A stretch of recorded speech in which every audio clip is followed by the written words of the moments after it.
Hey, Shalom, Shalom. First and foremost, I'd like to give all praise to Yahweh, Bahashem Yahushai, Bahashem Rakakwadash. Double honors to the apostles, double honors to the bishops, teachers, elders alike that's teaching this word in truth and sincerity, mainly starting with the men of Great Millstone, better known as GMS, who taught me this 144% truth. And peace and salutations unto the hopeful elect. That be like the speckled bird, you Israelite foreigners scattered across the four corners of the earth. And title of this lesson is going to be dealing with the standard of the new moon, okay? Or I should say that what is the standard of keeping the new moon? In other words, how do we keep it? And the reason why I want to do this topic is because I had a person comment on one of my videos that I posted up on TikTok about a couple of days ago. And the comment that this individual pointed out, he said that the new moon is actually the full moon, and you get a lot of bug outs. All right, you get a lot of people that are saying that, and it's a shame. Well, I shouldn't say it's a shame, but when you come into this truth, it's very nerve wracking because you know when the Heavenly Father Yahweh through His Son Yahweh Shai blesses you to open up your eyes so that you can see, and to open up your ears so that you can hear, to see the full truth. When you try to, help others, okay, in terms of other Israelites that are coming into the truth, to understand the actual full truth, you kind of get a little bit frustrated that they can't get it the way that you get it. And we've all been there, right? But something as far as to go out of your way to say that the new moon is exactly the full moon, that's just plain right out ignorance. For you to go as so far to say that just shows me that you're too lazy to go and even do your own research. All right. So I don't want to make this too long, but I just want to hit a couple of points. OK, go into, some definitions or some words, hit a few scriptures and be done with it. So what I have here is and some of you guys may have seen this exact same image on my TikTok, but I'm going to go through it a little further. All right. This is Wikipedia version. And it says, in astronomy, the new moon is the first lunar phase. OK, and for those of you who don't know, the Hebrew Israelites going back into the ancient days. All right.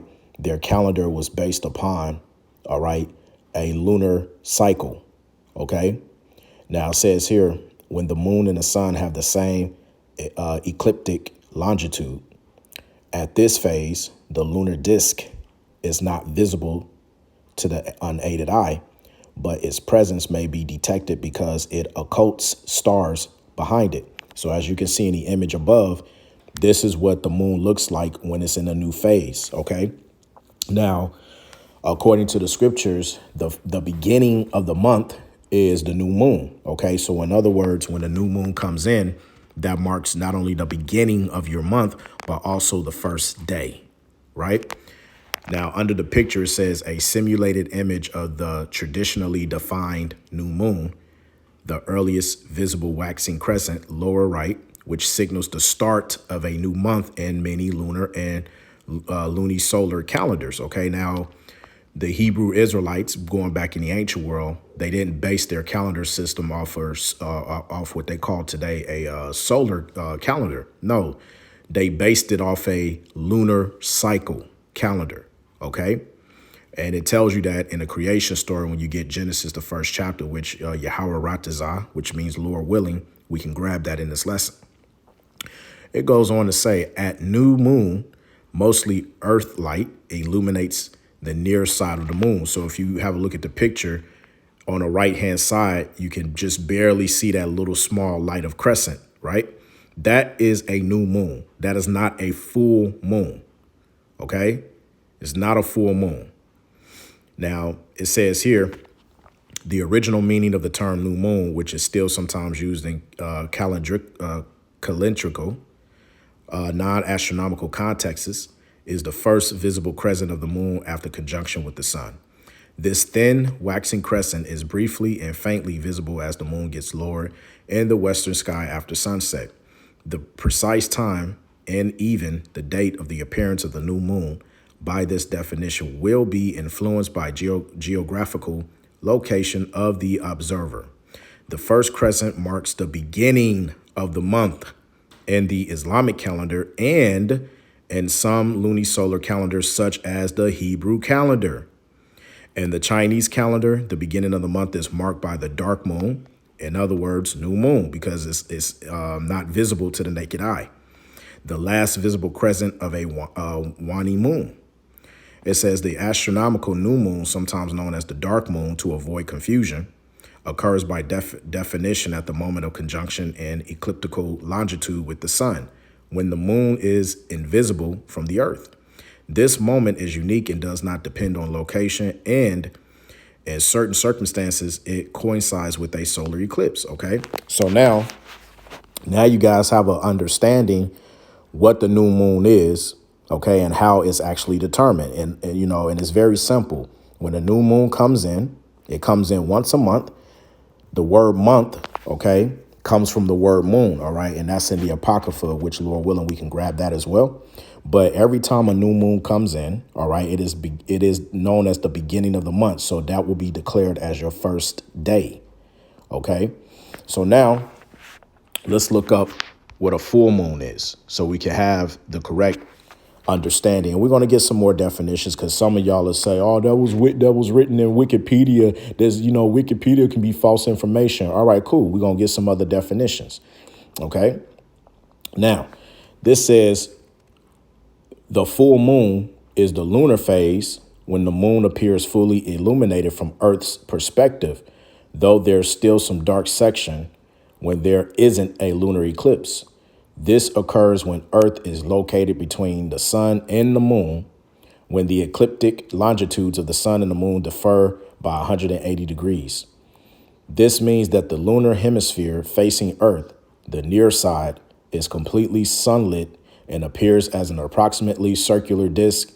The full moon occurs roughly once a month. OK, because what happens is when the new moon comes in, which we know that to be the beginning of the month, the first day of the month. OK, right around between the 14th to the 15th day of the month, that's when the full moon comes in. That lets you know right there that you're halfway through the month. And as you can see, the full moon represents when the moon is fully illuminated with her light. OK, showing you that it is a big difference between a, full moon and a new moon. The full moon is not the new moon. For those of you who are unlearned, I'm going to say it one more time. The full moon is not the new moon. It is very simple. I don't know why we have to keep going through this, but we understand, okay, we have a lot of, brothers and sisters out there that are not too bright, okay, and we have to, do these lessons over and over, all right? I understand some of you, Akim and Akwath, this may be repetitive, but, we get new people that come into the faith, so we have to keep going over this time and time again, okay? So now what I want to do, actually, before we get the scriptures, right, let's look it up real quick. Let me see. I got one right here. We'll read this definition right here, and then we'll also get it in the Merriam-Webster dictionary. All right, for those of you who feel that Wikipedia is not a trusted source. But in Google, it says new moon. All right. New moon. It says the phase of the moon at which the moon, as viewed from Earth, does not appear to be illuminated by the sun. In other words, it is not a full moon, because a full moon is fully illuminated, whereas a new moon is not. It does not appear. It says the new phase marks the beginning of a single revolution of the moon around the Earth. All right. Number 2, the period of the moon when such a moon occurs. The phase of the moon when it is in conjunction with the sun. That's definition number 2. So same thing as we read in Wikipedia. And this is under the American Heritage Dictionary. All right. So let's see what it means in the Merriam Dictionary. OK. Same thing. New moon. It says at number 1, the moon's phase when it is in conjunction with the sun, so that its dark side is toward the earth. That's the reason why you can't see it. OK. That's what makes it a new moon. Also, the thin crescent moon seen shortly after the sunset for a few days after the actual occurrence of the new moon. So once again, if I can pull it up, this is what it's talking about. Okay, you see that little small crescent? That's when you can just barely see it. Okay, and the only way you can see it is if if you have a day where just before the sun comes up, sometimes you can see it. Just that little tiny crescent. That's a new moon. Okay, when it's like fully not visible, but you can just barely see it, that's a new moon. That is not a full moon. Okay, so just to get back to the point. Now watch this. Number 2, it says the beginning of each Jewish month marked by a special liturgy, if I pronounce that right. Okay. In other words, when you look up that word liturgy, basically it's a form of formulary according to which public religious worships, especially Christian worship, is conducted. In ancient Greece, a public office or duty performed voluntarily by a rich atheist. All right. So it's just when a gathering comes together in the form of a religious worship. All right. To conduct certain, things that are carried out pertaining to that worship. Now, why did it says the beginning of each Jewish month marked by special liturgy? Now let's go into scripture. All right. So we're going to go to Numbers chapter 10.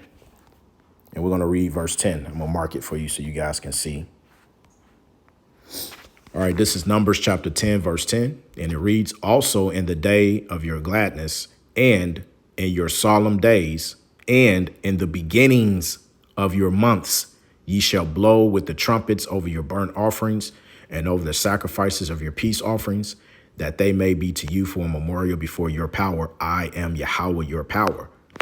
Now, when you go into the strong concordance, which a lot of you should be doing, all right, to get a more understanding of what you're reading.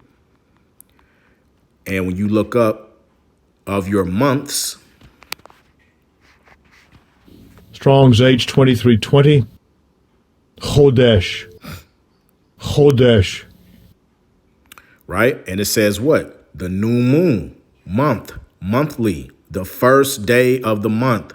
The lunar month. Once again, the Hebrew Israelites in the ancient days went by the lunar calendar. So the first day of the month, okay, what is the standard to measure the first day of the month? That standard represents the new moon. Okay, it's very simple.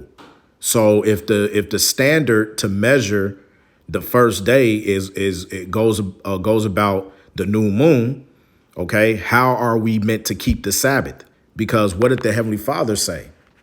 Right? Let's get Exodus, the 20th chapter. We'll start at verse 8. It says, remember the Sabbath day to keep it holy. 6 days shalt thou labor and do all thy work, but the 7th day is the Sabbath of the Lord Yahweh thy power. Right? So what would happen is, let's say if the new moon, which is actually today, Thursday night sundown to Friday night sundown, and wherever you may be, Shabbat Shalom, happy Sabbath, right? We're going to use this perfect time to use this as an example because today is the Sabbath. So the new moon Sabbath is today, okay, July 28th, Thursday evening. You can even look up the lunar. Matter of fact, let me not talk about it. Let's look it up right now. Right? Let's type in lunar calendar. And let me see. Let me choose one. Let's see if this is a good one. And just bear with me. I'm just going off the top of the head real quick. All right. And oh, look at that. Right? Now, notice, let me see. Right there where I have it highlighted, it says moon phase, lunar phase. This is a waxing crescent. So this will be a new moon. Now, when you go up, it tells us right here. It says new moon, July 28th, okay, at 5:54 p.m., which is sundown, okay, evening, okay? So Right now, it's the new moon. So if it's the new moon, that means that it's actually a Sabbath day. And how do we know that? Well, let's go back to Numbers. Okay. Chapter 10 and read verse 10 again. It says, also in the day of your gladness and in your solemn days and in the beginnings of your months, ye shall blow with the trumpets over your burnt offerings and over the sacrifices of your peace offerings, that ye may be to you for a memorial before your power. I am Yahweh. Now, we have a law in Leviticus, the 23rd chapter. Okay.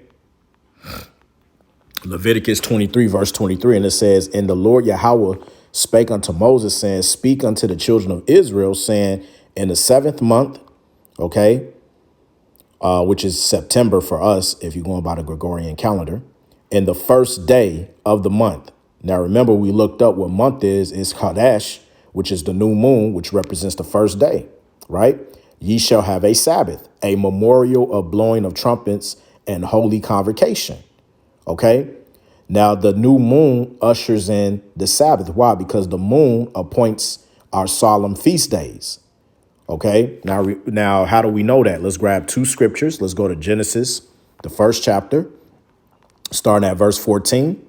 It says, and the Elohim, or the powers, said, let there be lights in the firmament of the heaven to divide the day from the night, and let them be for signs and for seasons and for days and years, showing you once again, okay, when you go into the creation story, all right, Moses was given the understanding on Mount Sinai on how everything was set up from the beginning. All right, he's given us the breakdown. Okay, the lights that were created in the sky, such as the stars, the moon, the sun, they all play a part in how we determine our days, our seasons that we're in, how we are able to count the years, and different celestial signs in the heavens. Okay, verse 15, it says, and let them be for lights in the firmament of the heaven to give light upon the earth. And it was so. And the Elohim, or the powers, made two great lights, the greater light to rule the day and the lesser light to rule the night. He made the stars also. So these lights, okay, that the Elohim, the powers, which are the angels and Yahweh Shai, okay, when they were there at that time doing the creation, all right, setting up everything from the foundations of the world, okay, this is the order, all right, that these ordinances were set up with from the beginning. Now, let's grab the Apocrypha really quickly, okay, and let's grab Sirach chapter 43 to get some more understanding. At verse 6, it says, he made the moon also to serve in her season for a declaration of times and a sign of the world. Verse 7, here's the point. From the moon is the sign of feast, a light that decreaseth in her perfection. So the moon, it is based upon showing us a sign of when we are to keep our appointed feast. OK, when we are to keep the Sabbath. And as I said, the question is, if we now know, OK, that the new moon represents that standard of measuring when the first day is, and we know that based upon the new moon represents the beginning of the month, how are we able to measure the standard of when the Sabbath comes in? And this is why a lot of brothers, they go off thinking that the Sabbath is every Friday night sundown to Saturday sundown. First of all, nowhere in the Bible are you going to see the word Friday or Saturday. And this is what happens when you don't go and research and do your due diligence to cross-reference things that you read outside to link up, you know, what we read in the scriptures. OK. Verse 8, it says the month is called after her name. Right. Because the word month comes from the word moon, increasing wonderfully in her changing, being an instrument of the armies above, shining in the firmament of heaven. Now, let's grab Psalms chapter 81 and verse 3. It says, blow up the trumpet in the new moon, the beginning of the month, the first day, in the time appointed on our solemn feast day. OK, because the new moon ushers in the Sabbath from the new moon, okay, that is a Sabbath. All right. And then what you do is you will count 7 days from that date. OK, which give you an example. If Thursday, July 28th. All right, which let's go back to it. As we see here is a new moon. And notice the picture. The moon is not fully illuminated, showing you that it is not a full moon. It is a new moon.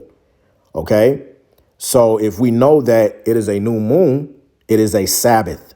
It's a Sabbath day. So what will happen is from Thursday night sundown to Friday night sundown will be day one. And you will count your 6 days until you come all the way back to Thursday night next week. OK, you will get to Thursday night next week. And guess what? That will be your Sabbath. OK, the new moon determines your Sabbath for the month. Whichever day the new moon falls in, that will be your Sabbath for the remaining 4 weeks until the next new moon phase comes in to appoint you on your solemn feast days. It's that simple. This is not hard to understand. OK, but, for the sake of, being diligent in this work and in this ministry and helping the brotherhood, like I said, we get people that are learning, and they're coming into the faith. All right. And we have to take the time to continue to go over this time and time again. So let's finish up with Amos.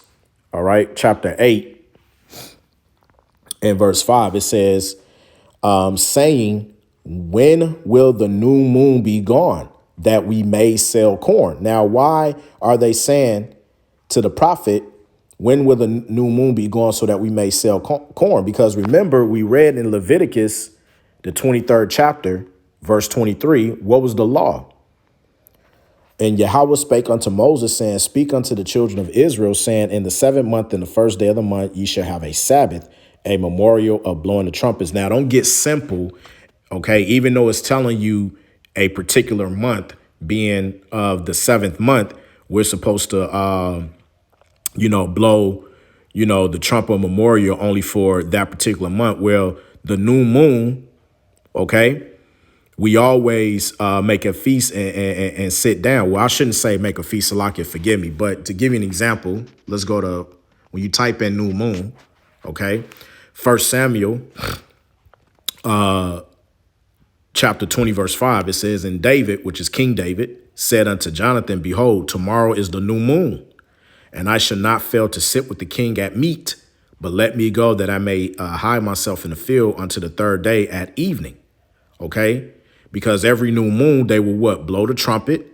OK, and they would make a feast. All right.